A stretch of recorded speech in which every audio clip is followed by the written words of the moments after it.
Bonjour à toutes, je m'appelle Laurie, j'ai 33 ans et je suis une victime du stérilet au cuivre. Je vais vous lire mon histoire. Tout commence il y a 4 ans. Après la naissance de mon fils, je décide de me faire poser un stérilet au cuivre. Malgré une allergie connue aux métaux, on m'a assuré que ça ne risquait absolument rien pour ma santé.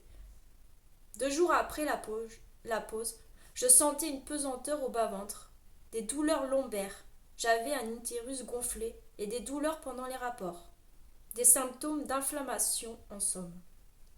Je consulte rapidement, la gynéco ne voit rien d'anormal et le médecin m'assure que les douleurs sont normales postpartum et que ce n'est pas le stérilet qui est en cause. Au fil du temps, les douleurs s'amplifient.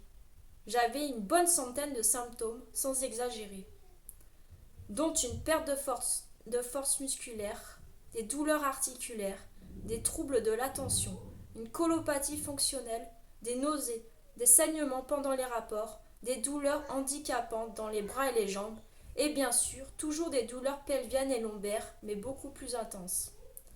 J'enchaîne les rendez-vous chez les spécialistes.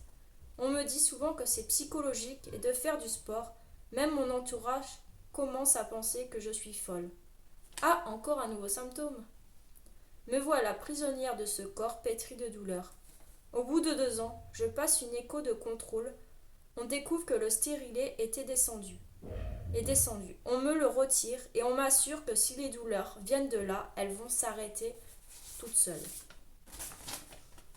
Mais ça a continué à empirer. Je finis par atterrir chez un très bon ostéopathe qui me prend enfin au sérieux. Une de ses premières questions fut pour moi: avez-vous un stérilet ? Je lui ai répondu que justement je venais pour des douleurs suite à la pause, qui continuent malgré le retrait. Il n'avait pas l'air étonné.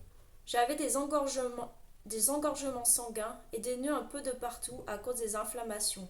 Il m'a bien débloqué, ce qui m'a énormément soulagée. La gynéco, quelque temps après, m'a fait passer une IRM pelvienne de contrôle pour recherche d'endométriose, qui s'avéra nulle.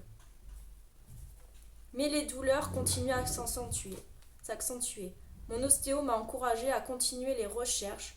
Selon lui, j'avais des adhérences au niveau de l'appendice. J'ai finalement atterri chez un spécialiste en gynécologie qui a vu à l'écho vaginal que mon ovaire gauche était collé à mon utérus, ce qui me provoquait certainement les douleurs pendant les rapports. On m'a donc opéré dans la foulée par cœlioscopie exploratrice pour regarder à l'intérieur de mon ventre ce qu'il se passe. Résultat, pas mal d'adhérence pelvienne et une tumeur neuroendocrine à l'appendice. Il faut savoir que c'était la conséquence d'une grosse inflammation. Les adhérences ont endommagé mes nerfs, d'où les douleurs dans tout le corps. Ça m'a aussi causé un gros déséquilibre hormonal. J'en profite pour dire que quand on ne voit rien aux examens, il faut persévérer. Dans ces cas-là, on parle souvent de fibromyalgie, mais les douleurs sont souvent causées par des adhérences ou par une hypothyroïdie non visible aux prises de sang.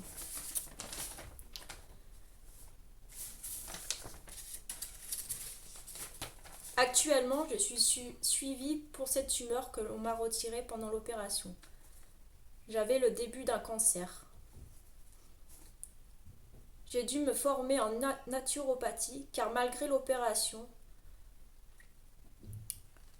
le retrait de la tumeur et des adhérences, il me restait beaucoup de problèmes à cause de cette inflammation, notamment une inflammation chronique de la thyroïde qui me pose beaucoup de problèmes. Je m'en veux énormément de ne pas m'avoir fait confiance à l'époque et laisser ce contraceptif en moi aussi longtemps. J'ai préféré faire confiance au corps médical, on ne m'y reprendra plus. J'ai su bien après qu'en cas d'allergie aux métaux, il ne fallait surtout pas poser de stérilet au cuivre. Idem si endométriose ou pathologie inflammatoire, le stérilet est proscrit car il fonctionne par inflammation. Je témoigne aujourd'hui pour encourager les femmes à être plus vigilantes et écouter leur corps. Merci d'avoir écouté mon histoire.